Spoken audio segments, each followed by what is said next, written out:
আজকে যেরকম ইন্টারন্যাশনালি উনি পরিচিতি আছেন, এমনও হতে পারে উনি হলিউডে অভিনয় করছেন।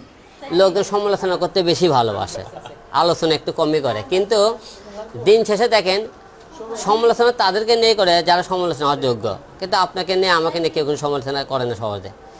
এই জন্য মানুষের দিলে আমরা কান কথাগুলো আমরা পাত্তা দিই, তাহলে সামনে কিন্তু ভালো কিছু করতে পারবো। তো কে কী বললেন না বলে আই ডোন্ট কেয়ার।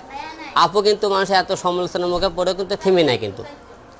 আর জীবন কিন্তু কারোর থেমে থাকে না, আস্তে আস্তে না গতিতে চলেই কিন্তু। আর আল্লাহ পাক এখন না কাউকে পাঠায়, তার মনে করে ওসিলে সামনের দিকে এগিয়ে যাওয়া যায়।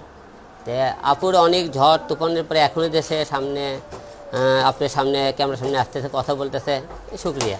তাই আমরা চাই আপুর সামনে ভালো কিছু আরও করুক।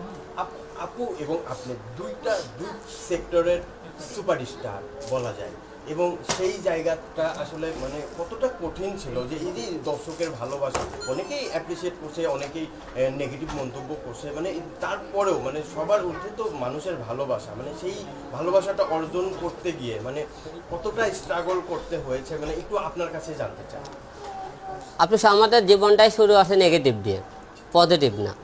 এই নেগেটিভটা আমাকে পজিটিভ করতে অনেক সময় লেগেছে, কিন্তু আমরা নেগেটিভটা যদি পজিটিভ করতে গেলে মাঝপথ থেমে যেতাম, তাহলে আজকে আপনাদের সামনে আসতে পারতাম না।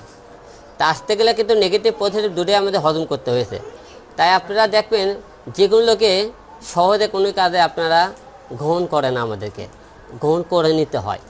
এখন যখন একটা জায়গাতে আপনি গ্রহণ হয়ে যাবেন, সকল আপনি নিজেকে পাল্টাতে হবে। যে দর্শক যখন আমাকে গ্রহণ করছে, তখন আমাদের পিছনকার সাইড ভুলে যেতে হবে, সামনে ভালো কিছু করতে হবে। এরকম ভালো কিছু নিয়ে সামনে এগিয়ে যাওয়ার চেষ্টা করতেছি। আপুকে নিয়ে একটু ছোট করে আপনার কাছে জানতে চাই, কারণ আপুকে নিয়েও কিন্তু অনেক আলোচনা আছে, সমালোচনা আছে। মানে আপনার কাছে আপনি ব্যক্তিগতভাবে আসলে আপনি কিভাবে দেখেন আপুকে? শোনেন, আপুর আমি তো প্রথমে আগে থেকে ব্লগ ভিডিও দেখতেছিলাম, আর বেশিরভাগে আপুকে হয়তো মামুনের দ্বারা হয়তো অনেকে চিনেছে হয়তো। কিন্তু এর পেছনে মানুষের প্রতিটা লোকের ব্যক্তিগত একটা বাক স্বাধীনতা বলে শব্দ থাকে। আপু ইচ্ছা মতো চলাফেরা করতে, ফ্রি মাইন্ডে চলাফেরা করে। আপুর একটা কি সহজ সরল, তো অল্পতেই মানুষকে বিশ্বাস করে ফেলে, এই জন্য জীবনে বেশিরভাগ ঠকে। আর মানুষ কিন্তু আল্লাহ পাক সহজ সরল লোকজনকে পছন্দ করে বেশি। এরা কিন্তু মনে করেন পিছুর দিকে যাওয়ার চিন্তা ভাবনা করে, মানুষ পিছনে নেওয়ার চিন্তা ভাবনা করে কিন্তু পারে না। আপু কিন্তু সাহস করে কিন্তু এখনও দেখেন দাপটেরভাবে মনে করেন সামনে এগিয়ে আসতেছে, মনোবল কিন্তু এখন ভেঙে পড়েনি।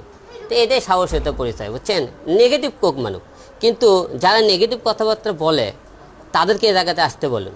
ওরা হাজার কোটি কোটি টাকা খরচ করে আসতে বলুন, আর স্মার্ট চেয়ারা নিয়ে আসতে বলুন, এই জায়গাটাতে আসতে বলুন। কিন্তু আমি ভাইয়াকে জীবনে প্রথম সামনাসামনি দেখছি, তো একটা মানুষকে পর্দার পিছন এবং পর্দার সামনে দেখার ব্যাপারটা কিন্তু খুবই ডিফারেন্ট। কারণ পর্দার পিছনে আমরা দেখি যেটা আমরা ওনারা আমাদেরকে দেখাতে চায়, ওখানে উনি ভিলেন হোক বা ওখানে উনি রোমান্টিক হিরো হোক বা ওখানে উনি ফাইটার হোক, যেটাই হোক না কেন। আর পর্দার সামনে আমরা রিয়েল মানুষটাকে দেখি। তো রিয়েল মানুষটাকে দেখে আমার কিন্তু মনের মধ্যে খুব ভালো একটা ফিলিংস হচ্ছে, কারণ উনি না একদম না, উনি যে বগুড়ার মানুষ, ওনার কথা কিন্তু উনি কিন্তু ইয়ে করছে না যে না আমি বগুড়ার মানুষ, কিন্তু আমার ল্যাঙ্গুয়েজে যে এটা চলে আসছে এটা উনি ঢাকতে যাচ্ছে না। উনি খুব গর্ব করে ওইভাবেই কথা বলছে। হ্যাঁ, কারণ কি, কারণ উনি ওনার মধ্যে যে ইয়েটা আছে, সহজ সরল ব্যাপারটা আছে, সেটাই উনি ধরে রেখেছেন। আর আরেকটা জিনিস বলতে চাই, সেটা হচ্ছে যে ওনাকে আমি খুব সংগ্রামী হিসেবে দেখি প্রথম থেকেই।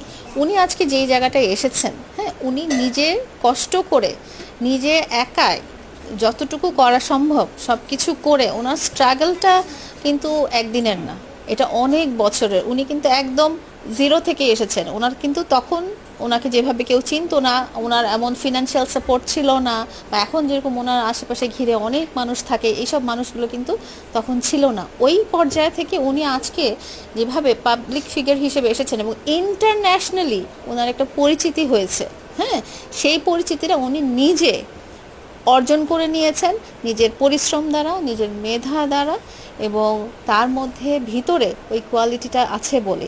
এটা আপনি পজিটিভলি নেন, নেগেটিভলি নেন, ইট ডাজন্ট ম্যাটার। বাট উনি আজকে যে জায়গায় এসেছেন, এখানে কিন্তু সবাই আসতে পারবে না।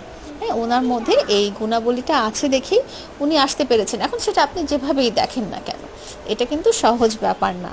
হ্যাঁ, এই জিনিসটা যখন না মনে করি যে ইস লোকজন আমাকে খারাপভাবে বলছে, খারাপভাবে বদনাম করছে, তখন আমি চিন্তা করি কি যে দেশের যে ওই যে প্রাইম মিনিস্টার বলেন বা প্রেসিডেন্ট বলেন, তাদেরকেও গালাগালি দিয়ে খারাপ ভাষায় কথা বলে সেটা সেটা যিনিই হোক না কেন, ইনিই হোক বা উনিই হোক, হ্যাঁ যিনিই হোক না কেন, তাদেরকেও খারাপ করে খারাপ ভাষায় গালাগালি করে কথা বলার লোকের সংখ্যাও কিন্তু কম না। এবং আমি যদি ধর্মীয় দিক থেকে দেখি যে আমাদের নবী সাল্লাল্লাহু আলাইহি সাল্লাম, ওনারও কিন্তু অনেক মানে অনেক শত্রু ছিল এবং অনেক মানুষই ওনার ব্যাপারে খারাপ কথা ওই উনি বেঁচে থাকতে বলেছে, এখনকার দিনেও অনেকে নাস্তিক লোক যারা আছে তারাও বলে আসতেছে, অথচ আমরা জানি যে উনি সর্বকালের সর্বশ্রেষ্ঠ মানুষ। হ্যাঁ, তাকে নিয়ে যদি লোকরা খারাপ কথা বলতো, সেখানে আমরা তো সাধারণ মানুষ, আলম ভাই বা আলম ভাইয়ের জায়গায় তো আমি এখনো যেতে পারি নাই, মানে আলম ভাই যেরকম মানুষ হোক না কেন বা আমি যেরকম সাধারণ মানুষ হই না কেন, তো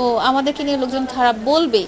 তা আলম ভাইয়ের যেটা হচ্ছে যে উনি যেরকমই হোক না কেন উনি একজন সৎ মানুষ, হ্যাঁ, এবং ওনার মধ্যে না মানবিক কোয়ালিটিগুলো আছে। হয়তো ওনার এক্সপ্রেশন ভঙ্গিটা সবার মনের মতো না হতে পারে, কারণ একটা মানুষ কিন্তু সবাইকে হ্যাপি রাখতে পারবে না, সবার মনের মতো হতে পারবে না, সবার পছন্দনীয় হতে পারবে না। তো উনি খুবই সাদা মনের মানুষ, উনি খুব সহজ সরল মানুষ, এই ওনার সারল্যটা আমার কাছে খুব ভালো লাগে, এটাই। আর দর্শকদের উদ্দেশ্যে আলম ভাইয়েরও একটা বড় ফ্যান বেজ আছে এবং আপনারও বড় ফ্যান বেজ আছে, এবং তাদের উদ্দেশ্যে কিছু বলবেন? আমার ফ্যান বেস এবং আলম ভাইয়ের ফ্যান বেস সবাইকে আমি বলবো যে সবাই আলম ভাইয়ের পাশে থাকবেন, এবং উনি যেভাবে জায়গাটা ধরে রাখার চেষ্টা করছেন, হ্যাঁ, আপনারা যদি তাকে সাপোর্ট আরও বেশি করেন, উনি আরও অনেক ভালো করতে পারবে, আরও অনেক দূর। কারণ এই জার্নিটা না এখানেই থেমে থাকার মতো না। উনি আজকে যেরকম ইন্টারন্যাশনালি উনি পরিচিত আছেন, এমনও হতে পারে উনি হলিউডে অভিনয় করছেন, এটা তো অসম্ভব কিছু না দুনিয়াতে। তো এটা অবশ্যই দর্শকদের সাপোর্ট লাগবে, তো সবাই ওনার পাশে থাকবেন, আর ওনার জন্য শুভকামনা, অনেক অনেক দোয়া। ধন্যবাদ। আপনি একটু দর্শকদের উদ্দেশ্যে ছোট করে। দর্শকদের উদ্দেশ্যে একটা কথা বলতে চাই, আজকে আপনাদের কারণে আমি হিরো আলম বলেন, লায়লা আপা বলেন, শুধু আপনাদের কারণে। আপনারা যদি আমাদেরকে সাপোর্ট না করলেন না, আমরা এত আসতে পারতাম না। তাই আপনার সাপোর্ট চাই, ভালো কিছু আপনাদেরকে উপহার দিতে চাই। আপনারা যেহেতু আমাদের সবাই একই জগতে আছে, আমরা সব মিডিয়া কর্মী, সেই হিসেবে আমাদের পৃথিবীটা যেহেতু গোল, ঘুরতে ঘুরতে কিন্তু আমি জানি একদিন না একদিন আমাদের সাথে দুইজন দেখা হতে পারে, দেখা হয়েও গিয়েছে। তো সামনে আমাদের হয়তো ভালো কিছু আমরা একসাথে কাজও নিয়ে আসতে পারি, ভালো আমরা কিছু নিয়ে আসতে পারি। আপনি সবাই আমাদের দোয়া রাখবেন, আমরা সামনে আপনাদের আরও ভালোবাসা দোয়া চাই। আচ্ছা, কাজের ব্যাপারটা যেহেতু বললেন যে এই কাজ, মানে আমরা সামনে লাইলা আপু যেহেতু মিডিয়ার কাজ করছে এবং অনেক ভালো ভালো কাজ তার আছে, এবং সেই জায়গা থেকে কি আপনার সঙ্গে কি কোনো কাজে দেখা যাবে কিনা, মানে একটু? না, আমার সাথে কাজের যেহেতু মিডিয়া ব্যক্তি আমরা, যে আপু যেহেতু একদিন বলতাম না কাজ হবে না, যেহেতু মিডিয়া আপু এখন ছাড়েনি, মিডিয়াতে আছে, আমি যেহেতু মিডিয়াতে আছি, সে হিসেবে কাজ হতে পারে। কিন্তু আমরা কোনো যদি আমরা কাজ নিয়ে আসতে পারি আপনাদের সামনে, তো এমন কোনো কাজ না আসলে যে কাজে কোনো সমালোচনা থাকবে না, আলোচনা থাকবে, যে কাজটা নিয়ে লোকজন যে আমাদেরকে যেটা ভাবছে তার বিপরীত দিয়ে দেখে এবং সমালোচনা করার মতো কোনো কাজ আমরা করবো না। কারণ আমরা যেটা সমালোচনা আমাদেরকে নিয়ে বেশি করে সেই কাজ করবো না, এমন কাজ করবো যাতে লোকজন না তাদের থেকে আমরা যা আছে বেটার কিছু আমরা দিতে পারি। এই ধরনের যদি কোনো রকম কোনো দিন কাজ আপনাদেরকে উপহার দিতে পারি, তাহলে লালা পার আমি আপনার সামনে প্রেজেন্ট হবো কোনো দিন। আপনার দর্শকরা কিন্তু একটা মানে অধীর আগ্রহে থাকবে যে আলম ভাইয়ের সঙ্গে কিন্তু লাইলাপুর কাজ হতে পারে, একটা মানে সিক্রেট একটা গোপনীয়তা থাকছে, মানে এটা একটু আপনি খোলাসা করবেন না? না, আমি খোলাসা করব না, আপনারা একটু টেনশনে থাকেন, গোপনীয়তাটা থাকুক, হ্যাঁ, টেনশন করতে থাকেন, কবে কোন দিন কি দেখে ফেলবেন, সো একটু টেনশনে থাকেন।